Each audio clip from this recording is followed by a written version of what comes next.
Mr. Krieger, how are you doing, sir? So far, so good. How are you doing? I'm doing very well.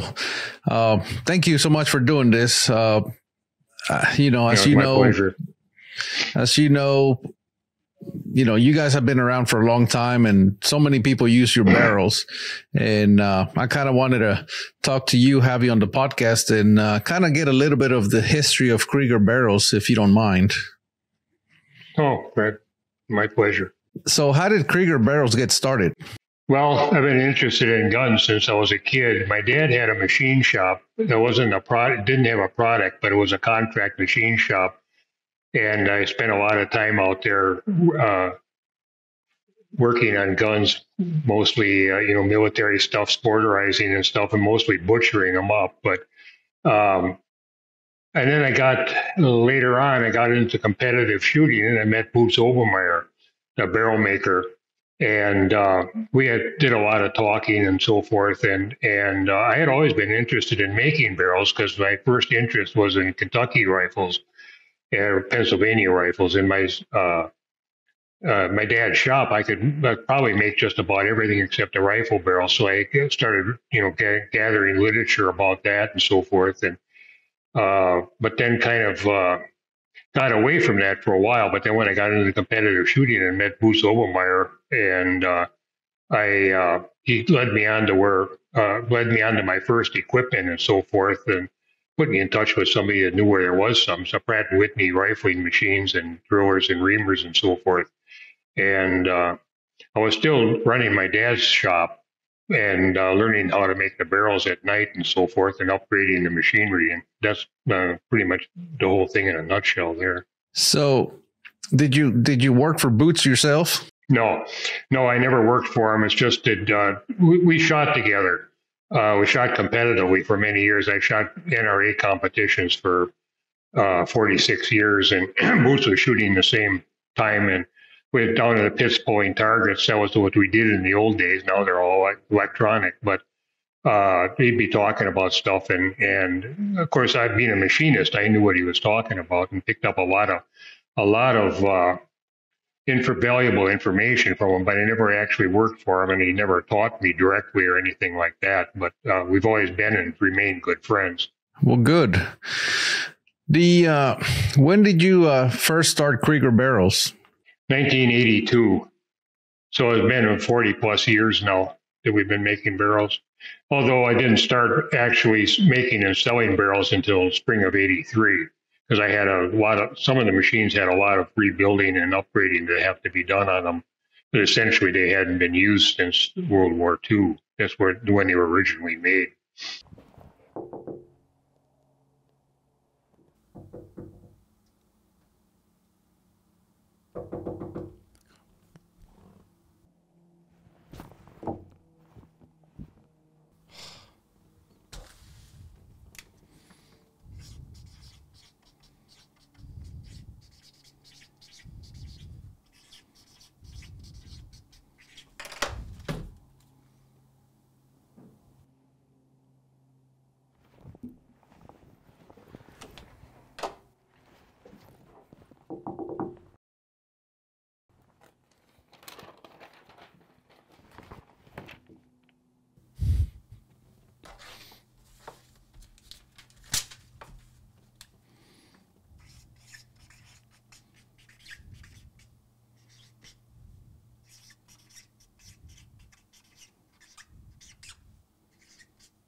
What are some of the tricks that you found that made a good barrel?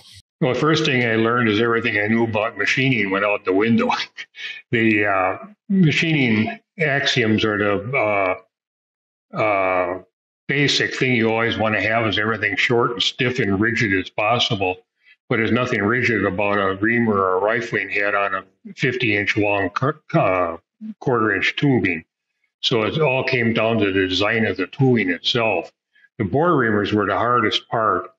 I've made some from scratch. I bought different reamers from different places, and off and on, I mean, they worked and other times they didn't work, and got it got to the point where I kind of understood what they needed, and a lot of times we'd get the reamers and have to regrind the cutting edge itself and back it off and so forth, and then stone it under a microscope. It almost seemed like they had to be beyond perfect, but we've got a few proprietary things that we do to them now where they're not much of a problem. And when they're working, they're fantastic. They'll ream within 25 millionths uniformity. We've got air gauges to validate that. It's not just hypothesis or anything. It's reality. They'll ream within 25 millionths uniformity, and that's the important thing, is uniformity in the barrel, much more so than the actual dimensions.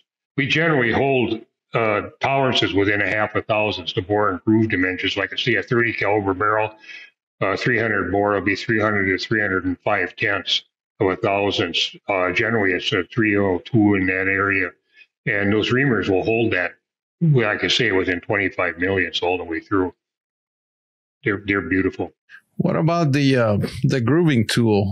I guess, I don't know if is that what it's called? The tool that you guys actually cut the grooves with? Yeah, rifling head is what we refer to it as. Okay, so the rifling head. I understand they have to be ground just precisely for them to work properly. Yeah, especially the cutter. And that's one of the things that's nice about what we do is what's called single point cut rifling. Is one cutter does all the work for all the grooves, one groove at a time. And steel varies quite a bit, and you have to change the angles a lot of times and play with a particular batch of steel is called a heat, and the steel batch is called a heat, and we have to play with the angles, the clearance angles, and so forth to get what we want. Pretty much with every batch of steel, and it's getting nowadays where it's much more uniform. Once in a while, we'll run in some kind of an oddball. The machinability is oddball compared to what we've been used to, and we'll have to change cutter angles to get what we want out of it. But the rifling head itself is about 5 to 7 inches long, and it's got a slight clearance, of course, to the barrel bore diameter in order to get through the barrel. But the important thing is the cutter, and that it feeds you. Are those cutters ground by hand, or you guys have like a CNC grinder? No, it's not CNC. It's ground by hand on a machine, of course, but it's not by a pedestal grinder or anything like that. They're very precise, but they're not CNC ground. They could be, but they're not. The individual cutters will have a clearance angle on them too, as far as that goes. And generally, it's a range. We call it the helix angle because it cuts the spiral in the barrel, but it's got to have side clearance on it as well. And we can generally grind them so that they can do different twists, not just one twist. So if somebody normally, for example, a 30 caliber barrel would be the standard is more or less 1 turn and 10 inches. We can make it so it'll cut 1 and 8, 9, 10, 11, 12, whatever, without having to change the cutter at all. I see. How often do you have to sharpen those tools? There again, it depends upon the steel. Sometimes with every barrel, sometimes we might be able to do 5 or 10 without sharpening. It just depends upon the batch of steel and how it's machining and so forth.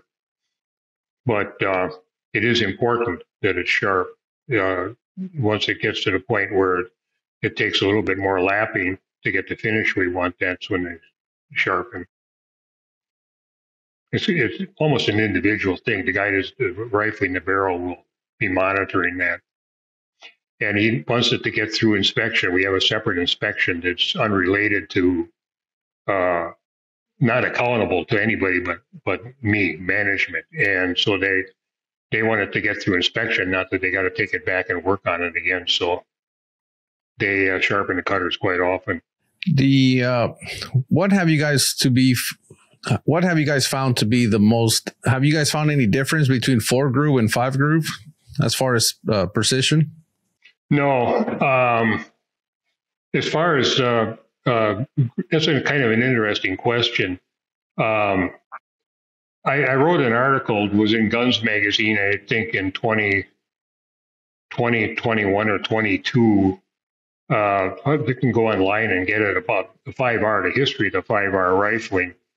And one of the things I go into there is the angle on the side of the rifling. And this is going to be hard to picture. And in a magazine article, it's got the drawing, so it's easier to understand. But when you rifle a barrel, the sides of the groove are parallel, but the sides of the lands are always on an angle.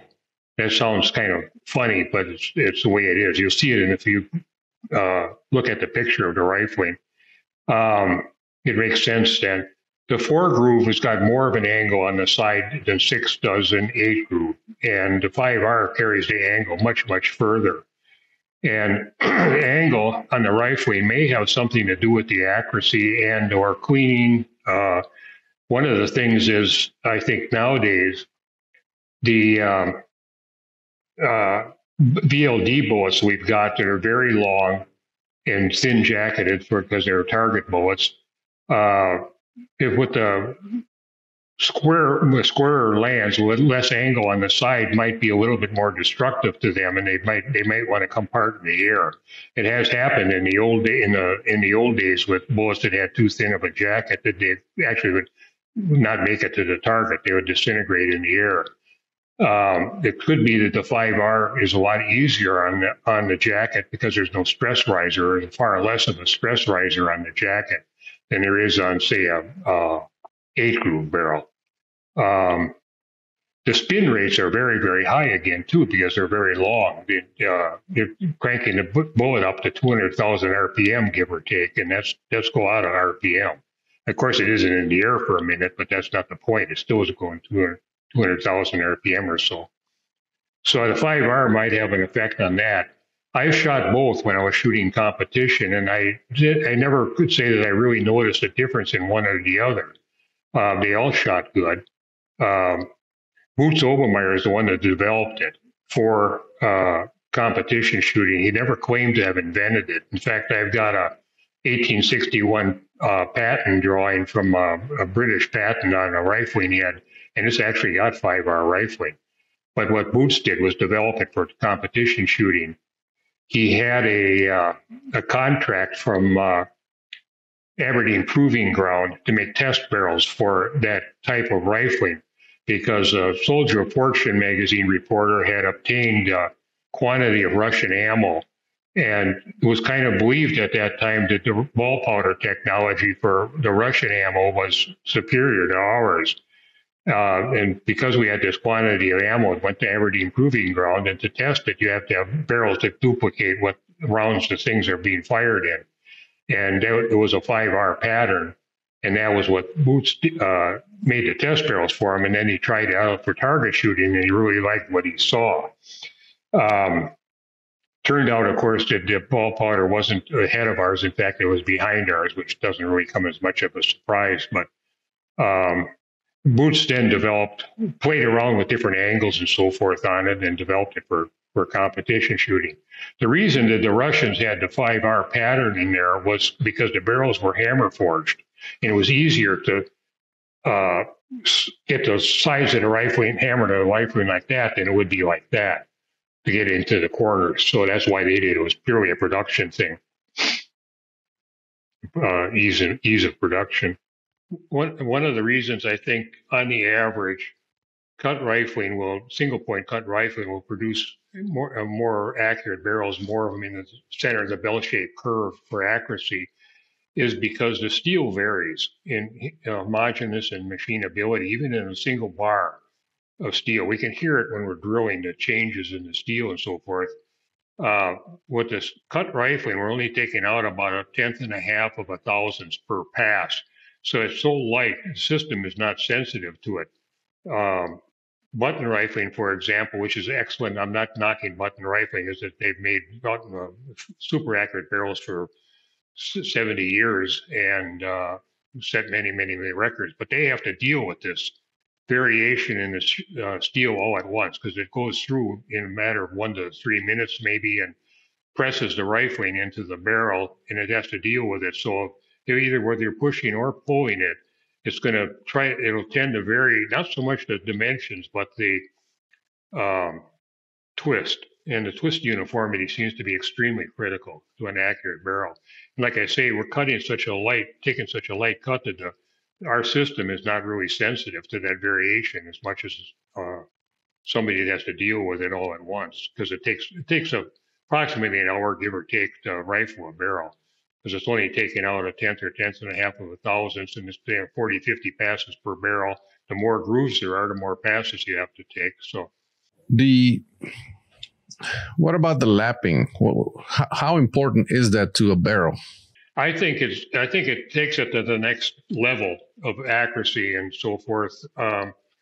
We lap after reaming, not to get uniformity from the reaming. That comes from the reamer itself. Like I said, we can ream within 25 millionths uniformity, but the reamer marks are circumvental. They're around the barrel, and you see in a button barrel that hasn't been lapped, you'll see them land and groove all the way around. We just try to cut them down so that we don't have to do so much lapping on the finish lap. And they generally end up, like say again, a 30 caliber barrel, might be 299 and 8/10 or so when it goes to rifling, and then the rifling will be about 300, and we end up lapping, then finish lapping, which gets the lay of the finish all in the direction of the bullet travel, because the pre-lapping that we do after reaming makes it kind of a crosshatch pattern on the lands, kind of like an engine cylinder.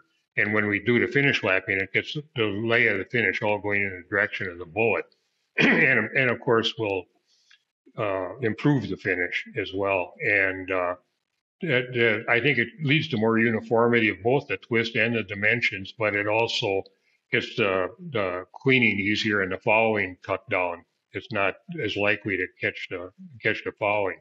Now that brings up another point to me. When a barrel is chambered, a break-in, people are always asking about break-in and so forth. And on a premium barrel that's finish lapped, you're not really doing much of anything to the lands and grooves. But what happens when the barrel is chambered, in the throat, the reaming marks are across the direction of the bullet travel. So it's like a fine file. And my feeling is, in a brand new fresh barrel, when you start shooting it, it might be removing some of the copper jacket. It's going into a plasma almost. It's 45 to 5,500 degrees and 50, 60,000 psi, actual psi. And as the bullet is going down the barrel and the gas is expanding, when gas expands, it cools. And the copper is in suspension in there, comes out and more or less plates the barrel, and then every bullet that goes over it keeps adding to it. Makes it look like the land and groove is the culprit, but it's not really. It's the throat. And if you're breaking in the barrel, stainless barrels, I've never really even bothered breaking them in or playing around with it at all. Chromoly is different. It's a lot more abrasion resistant. It has more of an affinity for copper than the stainless does. But all you're doing, if you're breaking in the barrel, is polishing out those reamer marks and getting it to settle down like that. I had Nancy Gallagher, world-class shooter, years of, and her daughters are as well.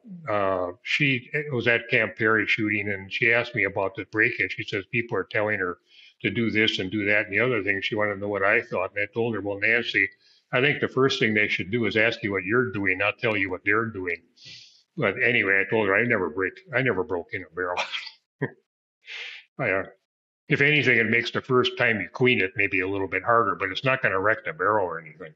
Yeah, I've after a few years of shooting, I finally just quit breaking them in, and now I just shoot them, and that's it. Yeah.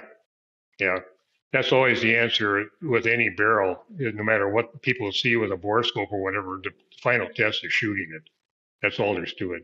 Correct. Now, what about?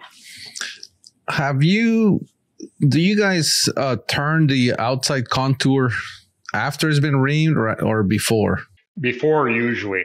The general thing is we pre-turn the barrel to maybe 100 thousandths over what its finished contour is going to be. Then we drill it. Then we pick up the bore and finish turn it. Then it goes into the critical areas. With a cut rifled barrel, we're not setting up any stress in the barrel, and the steel is stress relieved. So it's not 100% necessary to do it with a cut rifled barrel, but we do it anyway. Uh, it's got to be turned anyhow. Why not do it the best way? Um, the One of the downsides to a button rifled barrel is you can't do anything to it until after it's been buttoned, because the button has to be resisted by the steel the same all the way through the barrel, or it's not going to fill out properly. So the barrels are rifled in a cylinder, uniform diameter, maybe 1.25 inches or whatever the manufacturer determines he wants it to do, or works for them. Then generally it gets heat treated, stress relieved, because the button induces a lot of stress into the barrel, and afterwards it's finished turned. And that's the first time that you can really tell what the dimensions are in the barrel, because it's been in an oven at 10, 12, 11, 1200 degrees and so forth, and it moves the steel around. That's why outlets like Douglas have 3 grades of barrels, because they grade them after they're done and turned and so forth, because that's when first time they can really know what the dimensions are going to be inside. But cut rifling, you know all the way what it is. The pre-turning will go ahead. I was going to ask about those button rifle barrels. You say they measure them after the fact because they don't know how the stresses that are added. They don't know how they're going to behave with a blank, and that's why they have to measure them after the fact. No. Oh yeah, after they're turned, they have to measure them and check straightness and so forth.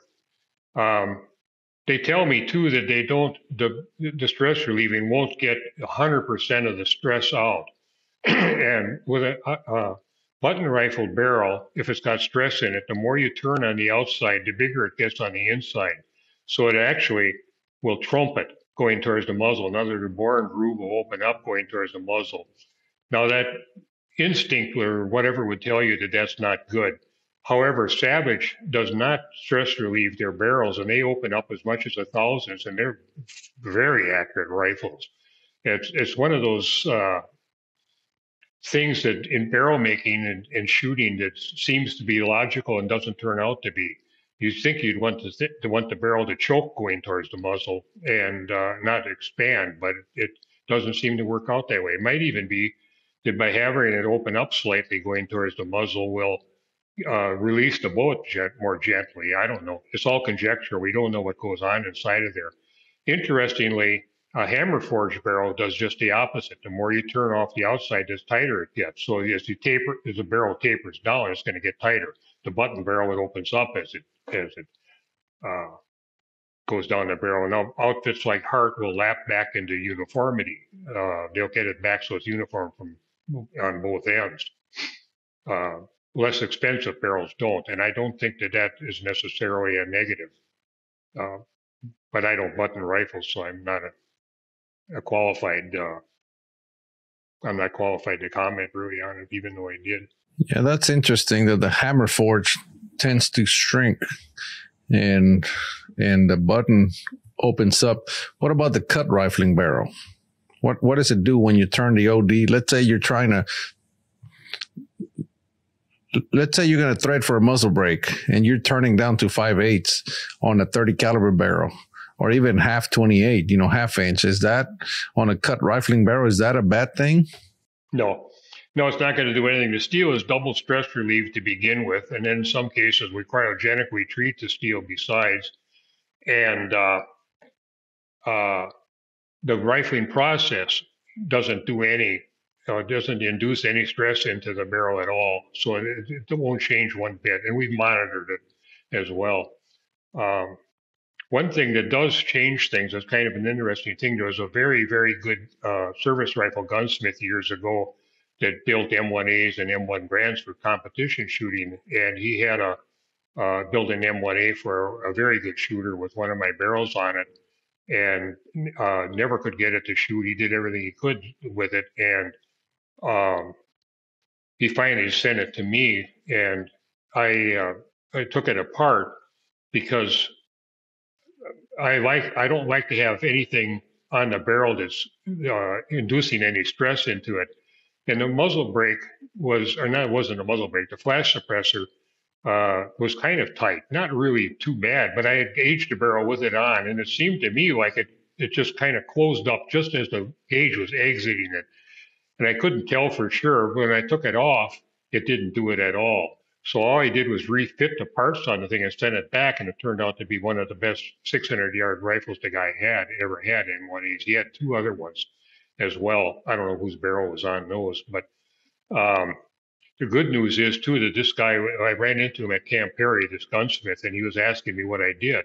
And I told him, and to his credit, he wanted to know. He wasn't trying to be defensive or anything. He wanted to build a better rifle. He wanted to know what I did. And my feeling has always been with these rifles like the M1A in particular, where there's a op rod guide on it, and there's also the flash suppressor and so forth, that the things be fitted snugly but not tight, not where they're going to put any stress or anything into the barrel. And I would use the removable Loctite. I had one gunsmith call me at one time and said that that was just an excuse for sloppy fit or whatever. And I said, no, it's not. I said, what you want on the barrel is not induce any stress in it, but whatever's on there, you don't want it moving around either. And I said, the Loctite is used in precision bearings. It's used in 200-mile-an-hour race cars. It's used in Skylab. I think it's good for an M1A. But hopefully he picked up on that.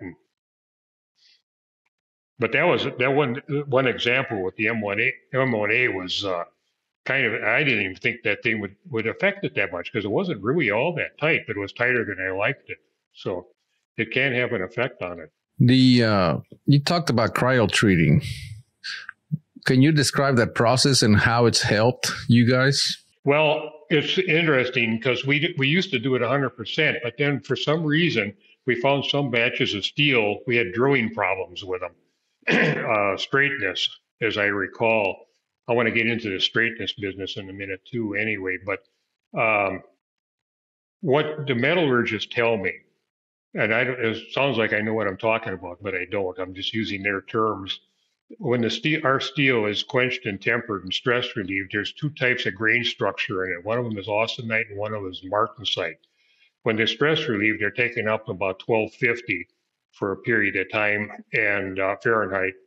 And the martensite the stress in the martensite will come out, but the stress in the austenite won't. But for some reason, when you cryogenically treat the steel, take it down to around 300 below, the austenite is converted into martensite. It also will do that over time. So this process of cryogenically is also called artificial aging, because steel will do that on its own. Now you've got the austenite has been converted into martensite, and when you bring it back up to room temperature, now it has to be stress relieved again because that stress is in there now that we've converted, so we can get all the stress out of the steel by cryogenically treating. I've always been a little leery of doing it. People ask me about on our barrels. I wouldn't care because they're all stress relieved to begin with, and we don't induce anything into it. But with button or hammer, when you cryogenically treat it, you stress relieve. You're doing some more stress relieving, and it might change dimensions, and that could maybe help. It could maybe make it worse. It's kind of up in the air. You don't really know what it's going to do. So it's these things kind of like there's fads that come up, in all things, and shooting as well, and barrel making as well, and cryogenics is a good thing for steel, but it's not the only answer. Breaking in a barrel, sometimes you have to do it, but they're more or less fads where people are, they're just trying to get the most accuracy they can out of the rifle, and they latch on to anything. A gain twist is another thing that comes and goes all the time, and people will ask. I've made gain twist barrels a couple of times. I've had to make them. I originally did it to play around with them. And I found what everybody finds, and that is when all the dust settles, they shot very good, but they didn't shoot any better than a uniform twist barrel. One of the things that's kind of interesting, though, and this is again, and I shouldn't even bring this up because it's very hard to visualize, but the only time with a cut rifle barrel, the only time that cutter is going to, I'm going to use my cell phone for an example. The only time that cutter is going to, let's say this is the cutter, the only time it's going to cut this width is when it's going straight down the barrel. As soon as you start turning it, it's going to be narrower. The faster it twist is, the narrower it's going to get. So if you've got a gain twist barrel, the groove is actually getting narrower as the twist is increasing. Well, if that's happening, the lands have to get wider. And if the lands get wider, you're going to have kind of a choke effect going in it. And the only thing I can see is that if the bullet saw something it didn't like before it got to the end of the barrel, that the wider land might correct it. It's all conjecture, and that sounds like it could be something kind of helpful with lead bullet shooting. And I've got a couple of 22 caliber rimfire barrels I made for myself with a gain twist that I want to play around with a little bit. I haven't had the time to do it yet, but I want to see if that has any effect on anything. But it's hard to determine because any one barrel will shoot better than another barrel for whatever reason. Which also brings up another subject now that I think about it, that it goes back to the steel. Why, when we've got two barrels that are actually, every way we can check them are 100% the same, one will shoot better than the other one. The only variable that's in there is that bar of steel. I'm not trying to, make the steel mill, the scapegoat on the thing. I think they do a marvelous job. I don't know how they can control anything. I've watched on how it's made when they're making steel. You got this 3,000 degree furnace and they're throwing bags of charcoal in it and everything. But the steel is very, very good, but it's still not that uniform. And the gain twist might help overcome a bad bar of steel. But for whatever reason, and the only thing like I said, I can come up with is that bar of steel is different from one barrel to the next. And I lost my train of thought right now, but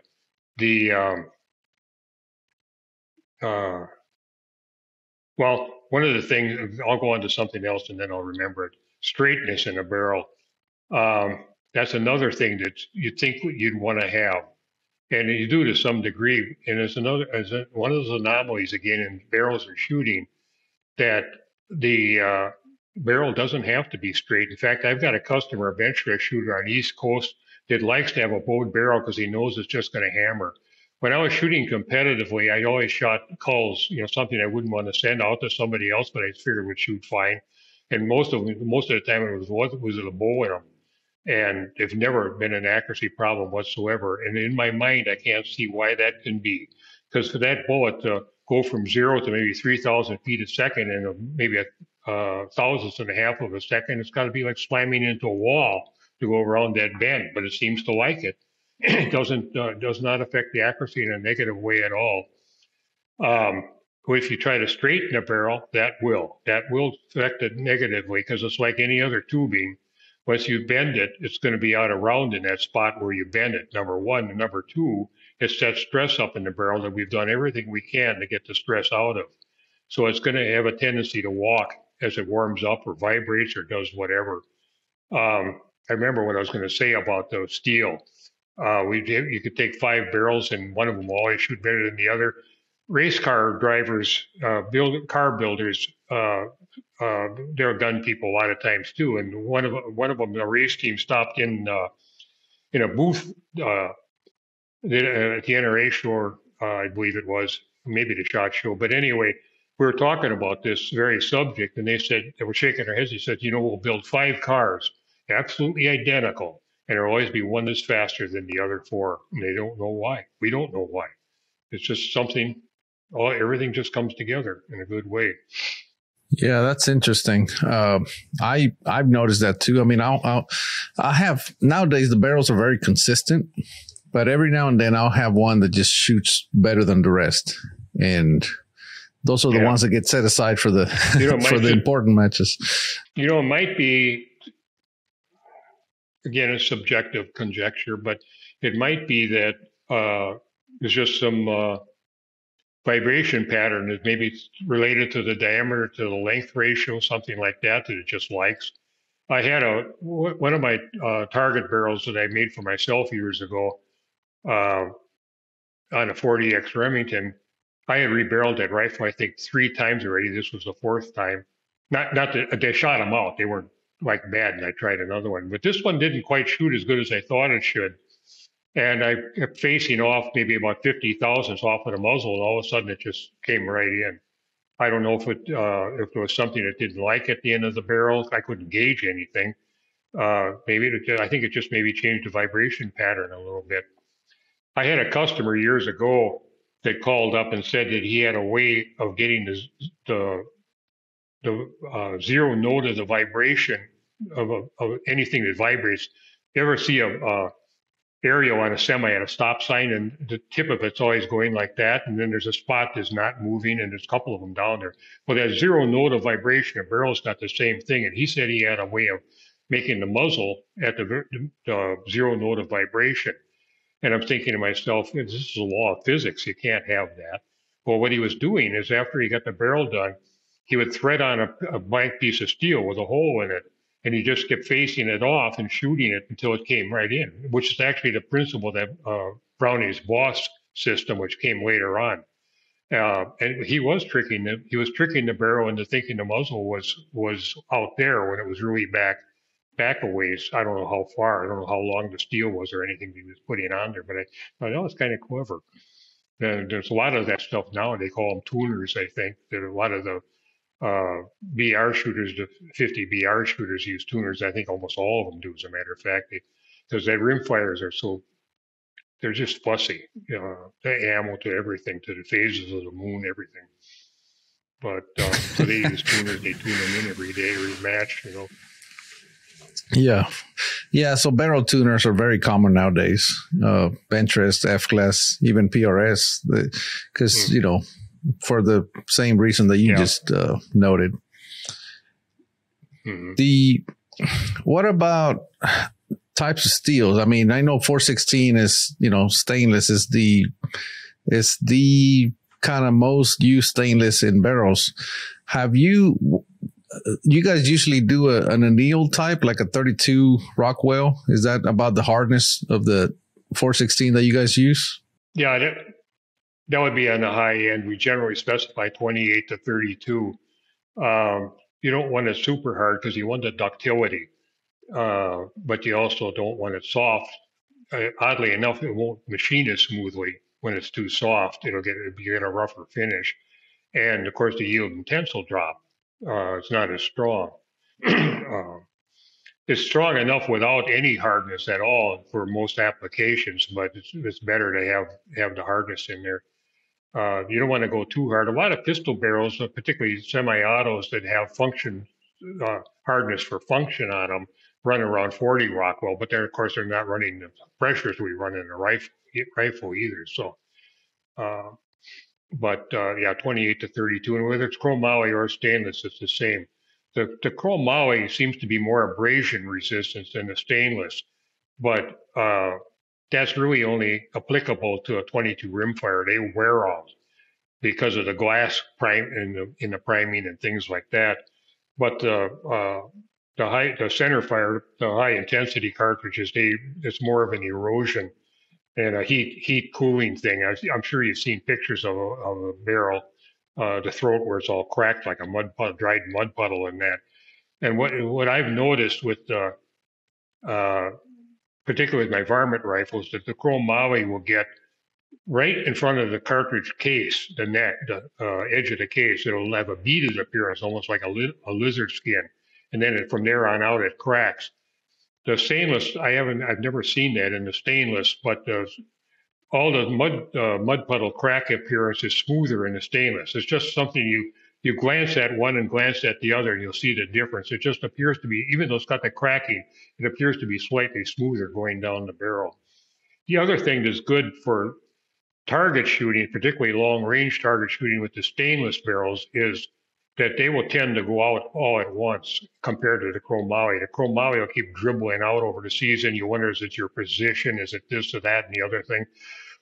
But what happens with the stainless, we think, is maybe a small piece of the barrel will act to flake that cake, that flaky caked appearance of it. Something will come off and it starts to pick up copper. 2 or 3 bolts will pick up copper or give you an elevation problem. I know myself, I've experienced that at the 1,000-yard matches over the season. I got an older barrel on the thing, and I'll get a high shot all of a sudden, and I think, what's my position? Because I have a hell of a time repeating my position anyway. But finally, you figure, no, that shot wasn't my position, and you finally realize, that it's the barrel, and you pull it and put a new one on there. But the stainless will do that more suddenly than the chromoly will, so it's a help that way. It's also easier to clean. It has less of an affinity for the copper than the stainless than the chromoly does. The chromoly likes copper. Yeah, I as a competition shooter, all I use is stainless, so that's pretty much the only thing I have experience with. You talked about let's talk about barrel cleaning. What do you recommend? You talked about, you don't break them in, but what about barrel cleaning? How often should they clean the barrels? Well, first of all, I've got a thing on my website about breaking in the barrels. I never had or recommended any kind of a rote procedure. I just let the barrel tell me. I historically have used sweets. Now I use most CR10 only because it soaks into the patch easier than the sweets did. But I watched the color. And I've never been this is kind of heresy, I guess, but I've never been a slave to cleaning because I've never seen the reason to get a barrel squeaky clean and then have to fire fouling shots to get it to settle down again. Clean to get the powder out. A lot of my rifles, I'll run some Croil through it. I'll patch it out with Croil till a patch comes out reasonably clean, and then just leave it that way. If one barrel I had, one of my 1,000-yard barrels, I did have a copper buildup problem. After 2 or 3 matches, I could see or feel, I don't remember anymore now, a little buildup of copper in front of the throat. And then I would use JB on it. I would JB it out. I'm not against an abrasive cleaner at all. They're so mild. They're so unaggressive. In fact, oftentimes I wish they were more aggressive. But I'll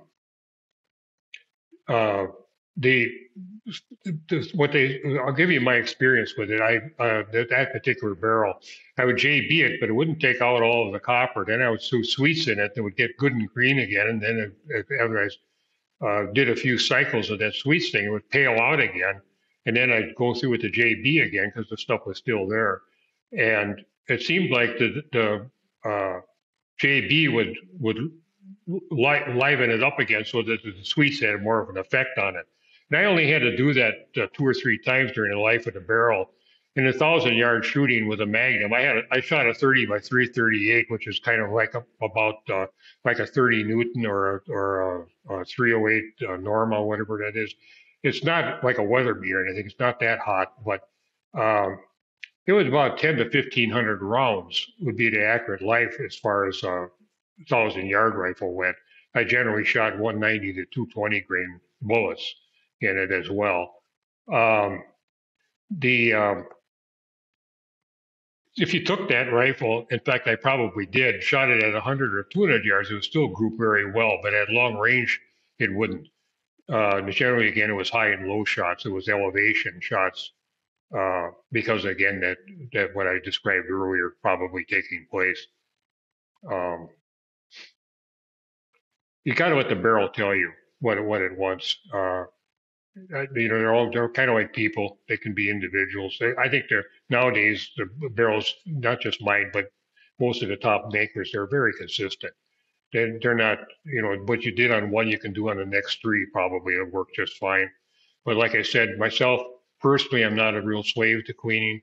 Particularly, 22 rimfire, it's pretty tight, and throats are pretty critical in those, and it's very easy to damage the throat. You have to be careful with the cleaning. If you're using an abrasive cleaner, you need to use a good cleaning rod and a good rod guide because you don't want that rod rubbing around on the throat some odd angle or whatever.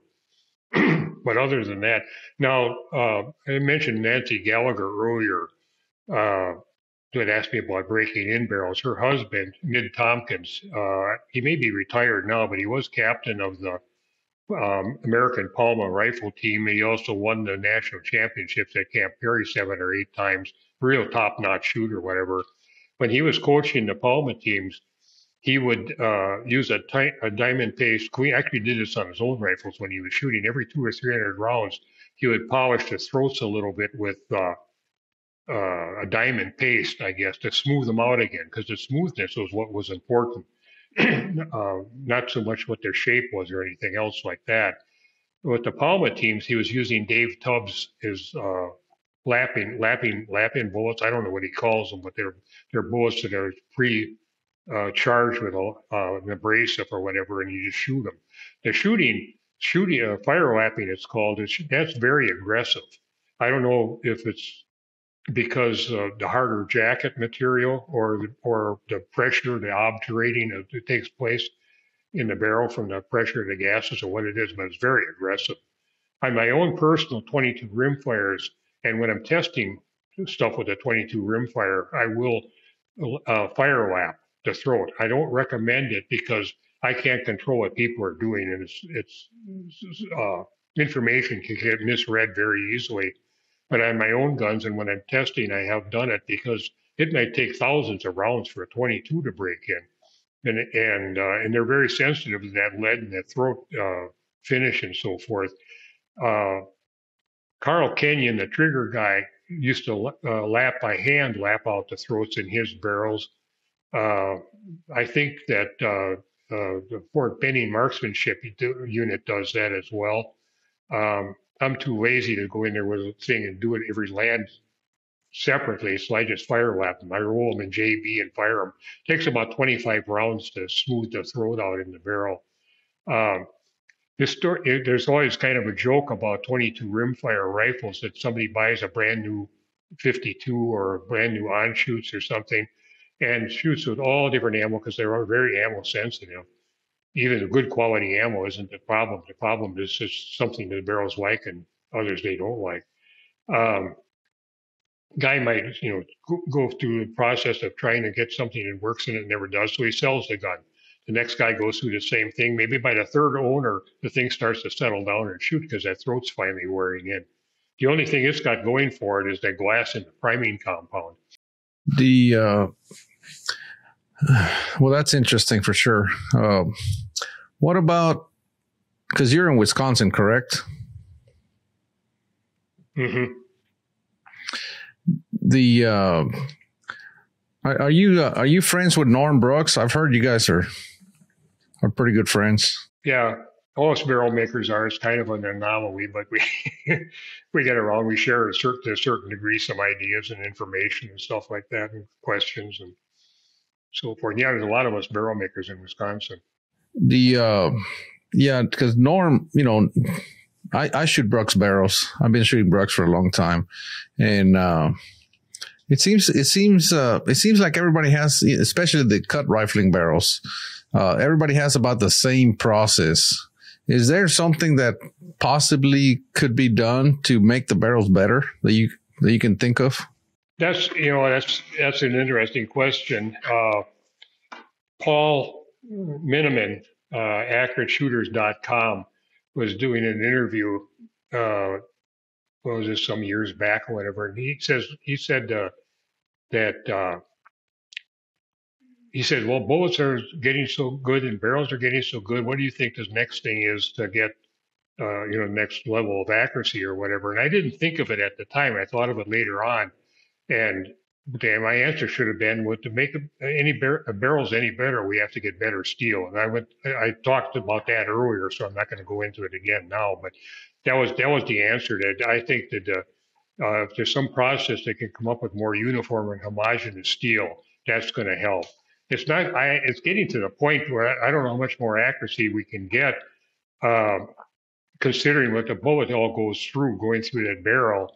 unless they come up with a different form of projectile or whatever, or different steel or different, maybe it's some kind of a different process. But um, other than that, the only thing is getting the steel more uniform to get more barrels into the center of the bell-shaped curve as far as accuracy goes.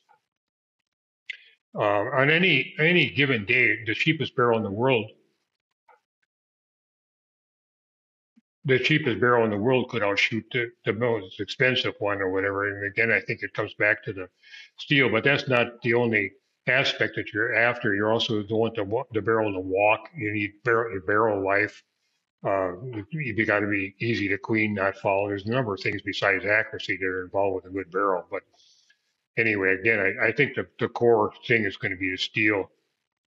I don't think that rifling forms, other than maybe the 5R, being a little gentler on the bullet, uh, rifling forms aren't going to have too much of an effect on the accuracy because of the uh, they're not that tall. They're not doing that much with the bullet. In one hand, they are.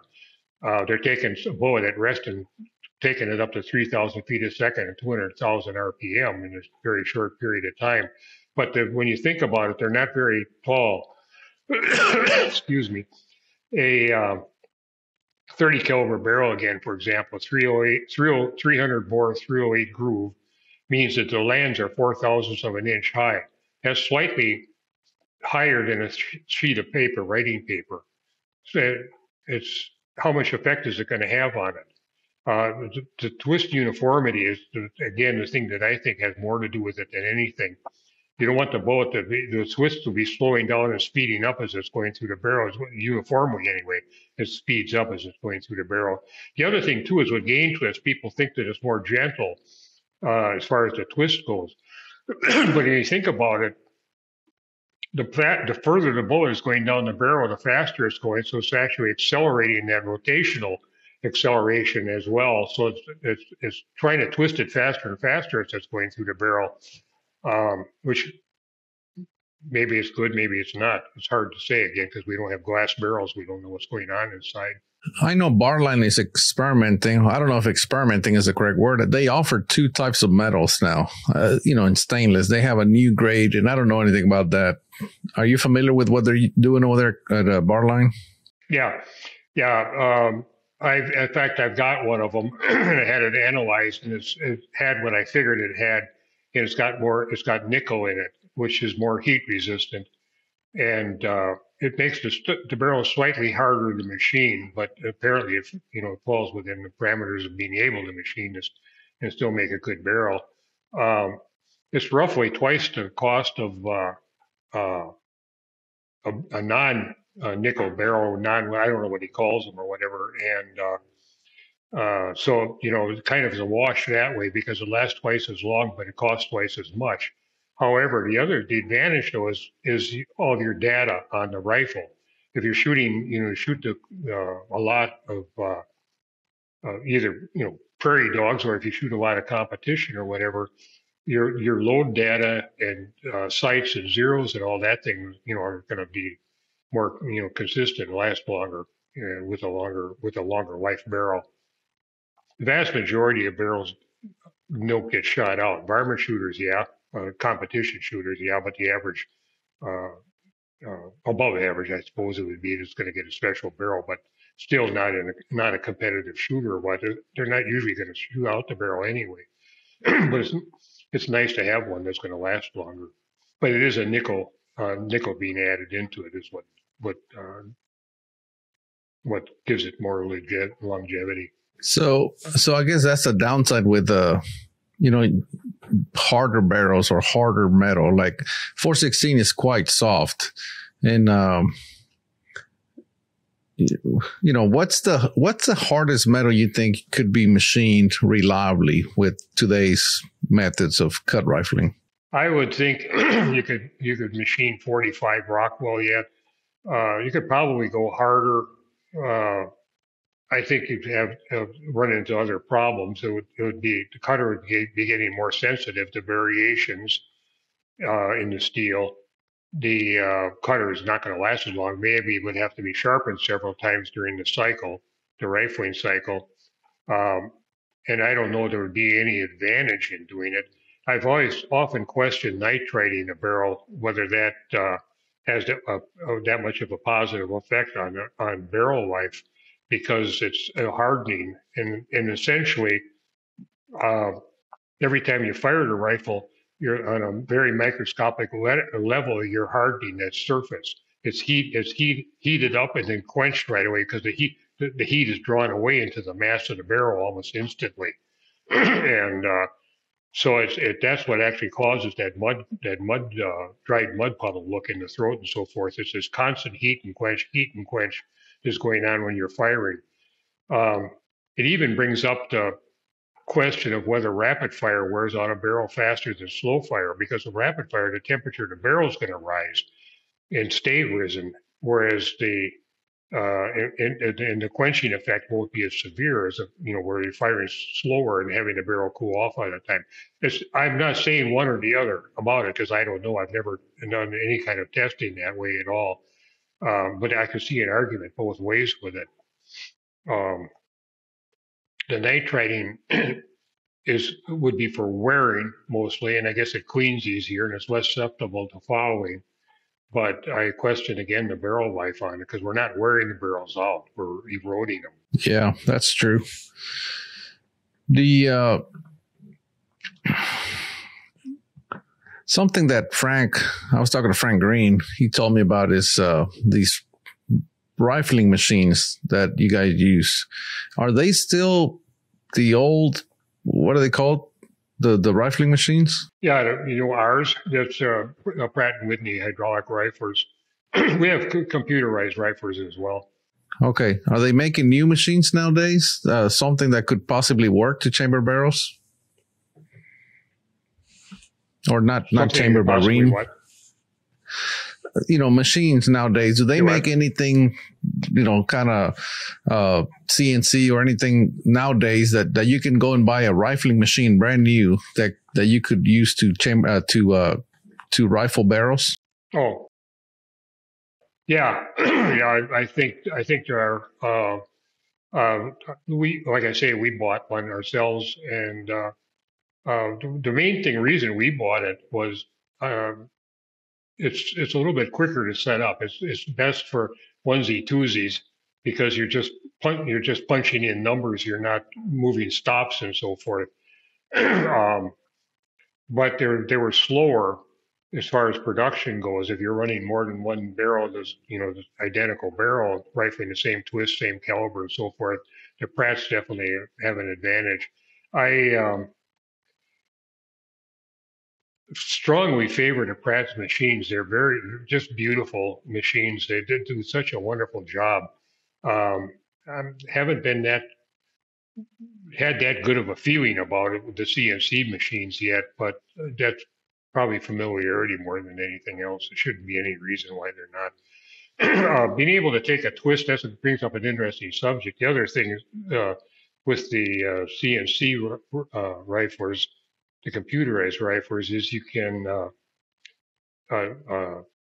change the twist very, very easily and to a very fine degree, but it's not necessary.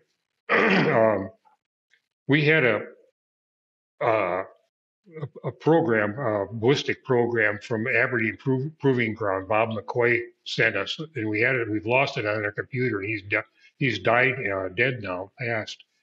So I guess I can't really get it anymore. But it was a very interesting program. I thought it first of all, it started out with a 50% safety factor. In other words, that you calculate the twist what it should be, and it wanted it 50% faster.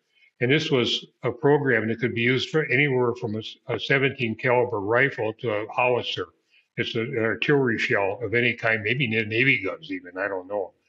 Because it's pretty much really all the same thing. And it had a lot of stuff that you had to put into it, like the angle of the boat tail, if it had a boat tail, what the length of it was, end diameter, things like that. What I found interesting, first of all, was the fact that they wanted a 50% safety factor. So in other words, it was over stabilized 50% to start with. Then the first thing that was interesting was this: it took the bullet from at 500 feet a second, then 100-foot increments of velocity all the way up to 5,000 feet per second. And the interesting thing was when it went through the sound barrier, it required a faster twist. After it was through the sound barrier, the twist dropped back again to what it was before. The other thing that was interesting as it got higher, it indicated that having a faster twist on a bullet that was barely stabilized, a higher velocity didn't cure it, even though the RPMs were higher on the bullet, because the bullet was seen, for lack of a better way to put it, a thicker medium. That's probably not a correct term for it, but it was thicker and it needed more RPMs than it did. Just as a bullet at sea level needs more than it does at 5,000 or 8,000 feet and up in a mountain. Anyway, the point to what I'm getting at is the twist was extremely important, but the exact twist isn't. Especially with the bullets we got nowadays, they're so well made, they're so well balanced that overstabilizing the bullet doesn't seem to negatively affect the accuracy at all. Not for any practical purposes. Bench stress shooting is a little bit different again. That's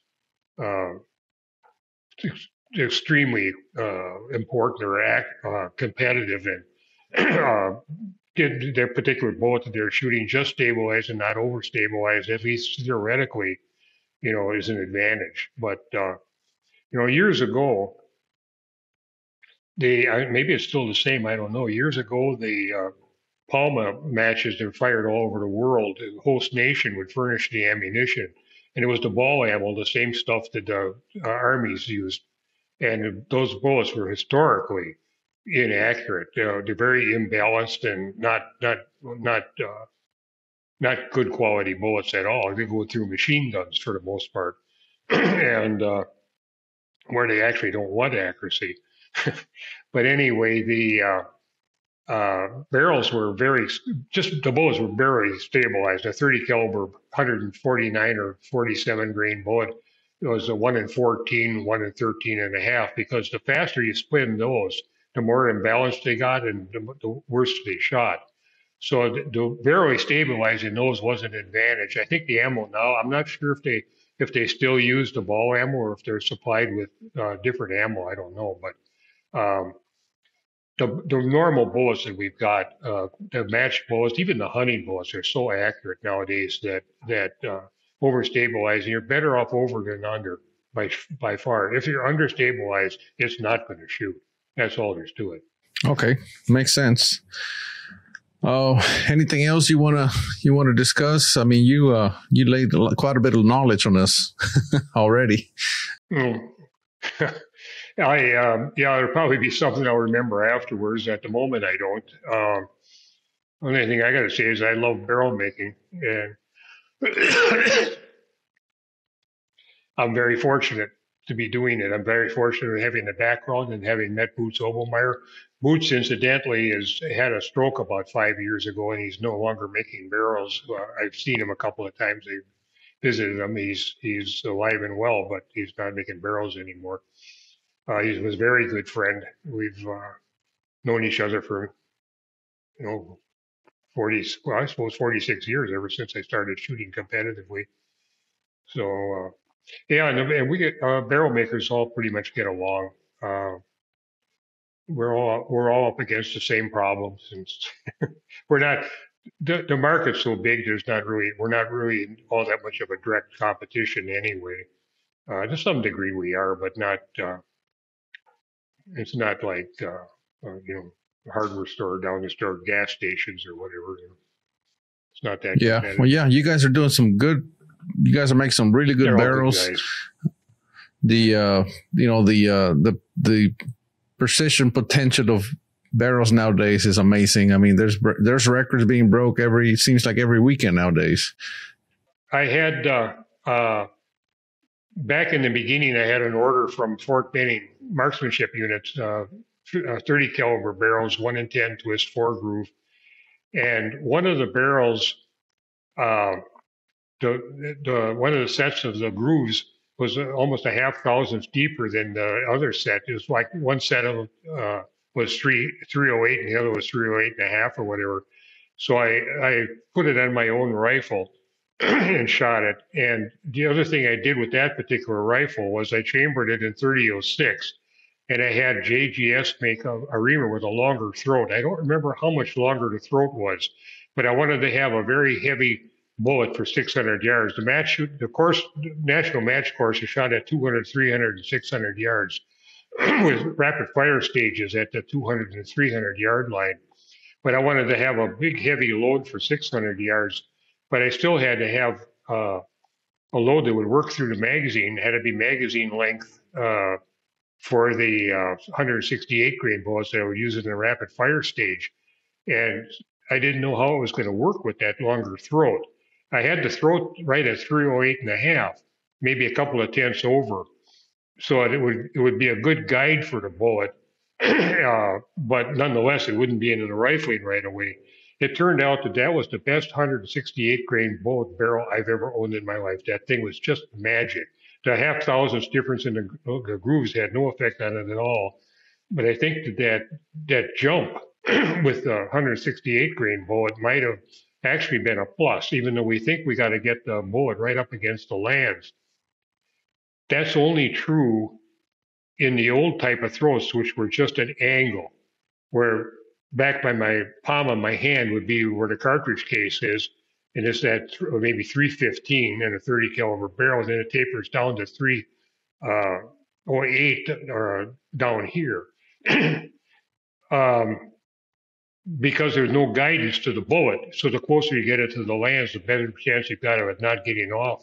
But if you think about it, if you've got a cylinder that's a little bit over bullet diameter, that bullet can get into the barrel much easier. It's going to take that pressure spike and lower it.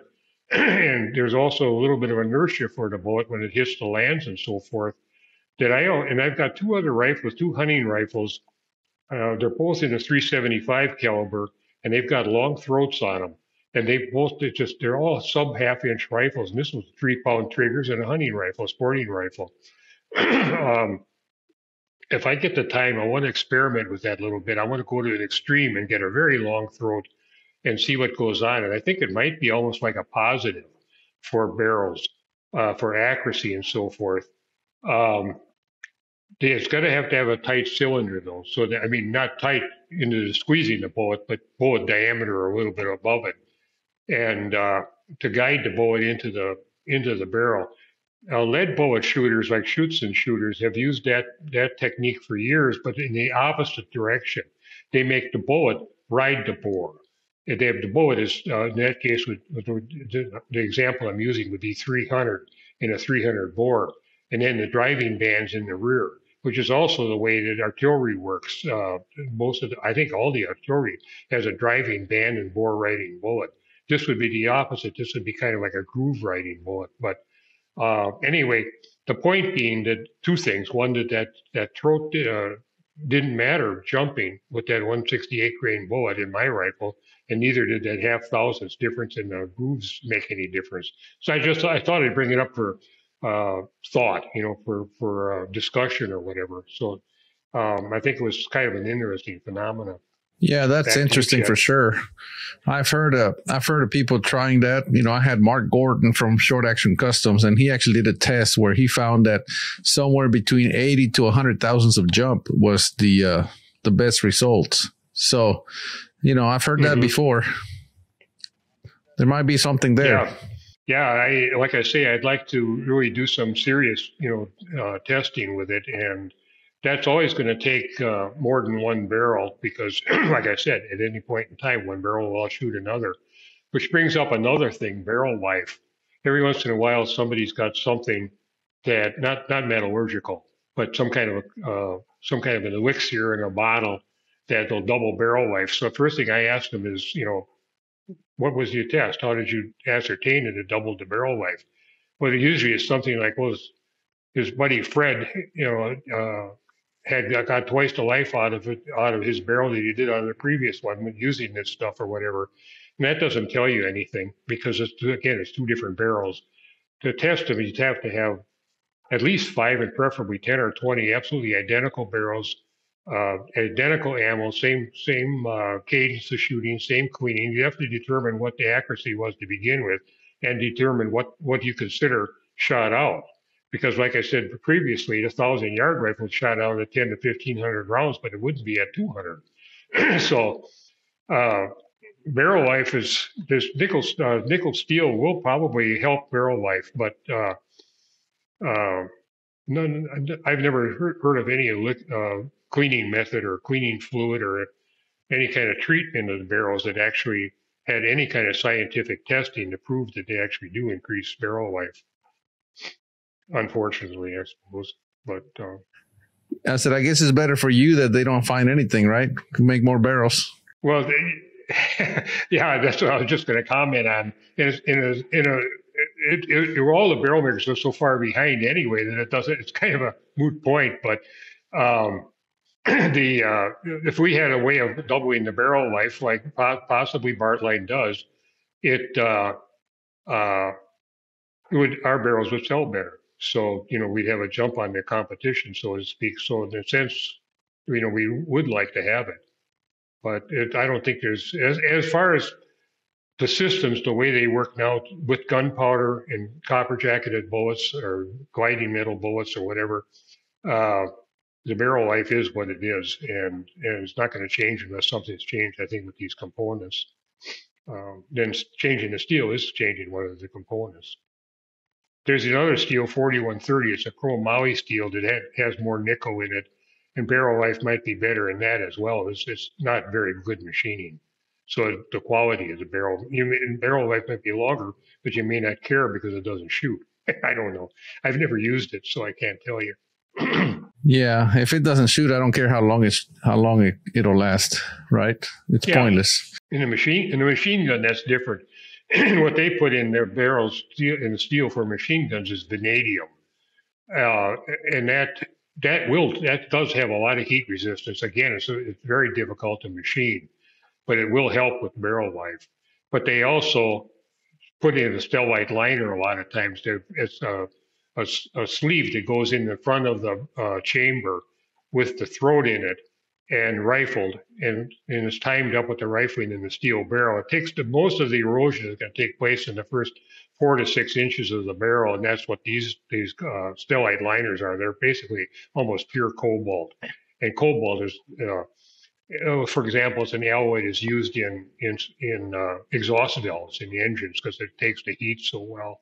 Yeah, well, that's interesting. I'm sure at some point somebody's going to come up with something, but until you guys get caught up on barrel making, it's probably going to be a while because you guys are so busy making barrels, you don't have time to figure out what what to do to make them last longer. Yeah, well, that's true. That's true, and.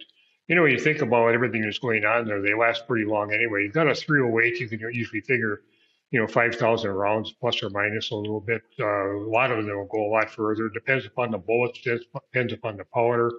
Some of the older powders were pretty abrasive, and there was wear that went on with them. The 243 Winchester has historically got very short barrel life, and it's because we believe it's because of the angle of the throat and the very short neck that it has.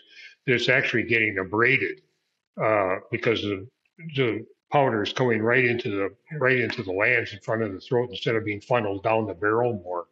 Weatherby, interesting thing. I was talking to a guy at H.P. White Laboratory one time years ago, and he said that they get of all the big magnums, and particularly the Winchester, the 300 Winchester Magnum versus the 300 Weatherby.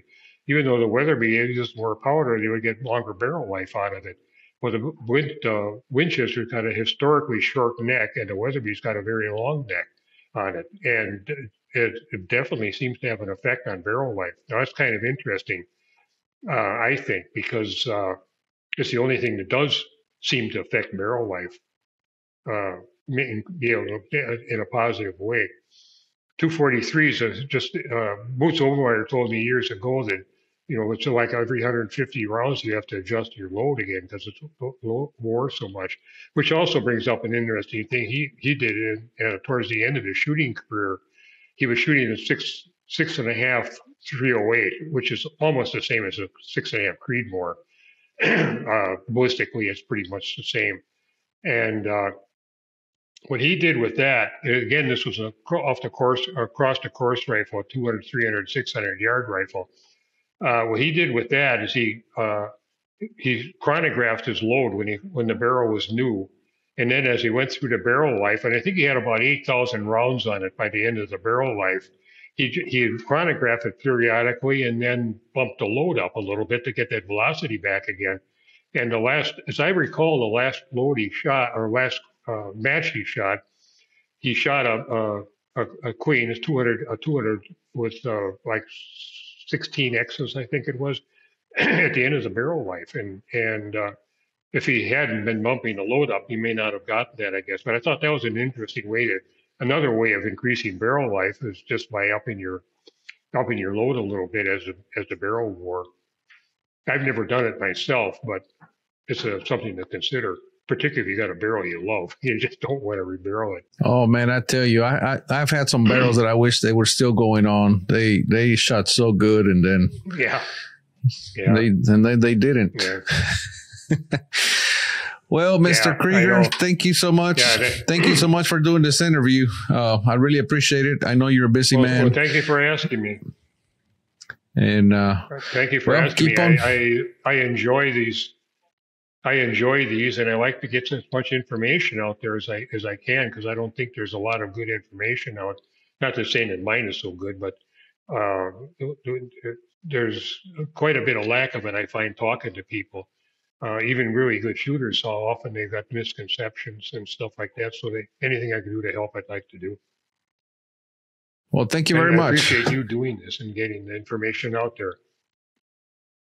Thank you, sir. I appreciate it. Okay. See you later.